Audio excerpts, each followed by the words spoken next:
Good morning. Let's pack today's lunchbox. I made roasted broccoli and vegetable mayo sandwich.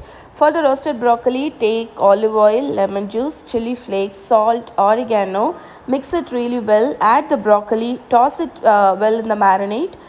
Place it in a baking tray which I have lined with parchment paper. Pop it in a 200 degrees Celsius oven for 15 to 20 minutes. That's it. Your roasted broccoli is done. For the veg mayo sandwich, take carrot, cabbage, capsicum, mix well. Add in garlic powder, pepper powder, little bit of salt and red chili flakes.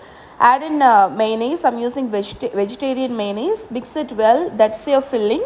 Now take the bread slices, spoon the filling in, spread it. I like to remove the crust since I'm not toasting the bread. So cut it in diagonal. That's it. Your veg mayo sandwich is done. Now let's pack the lunch box. Added some broccoli. For snacks box it is cookies. That's it. Your lunch box is done. I hope you like this video. See you tomorrow. Bye bye.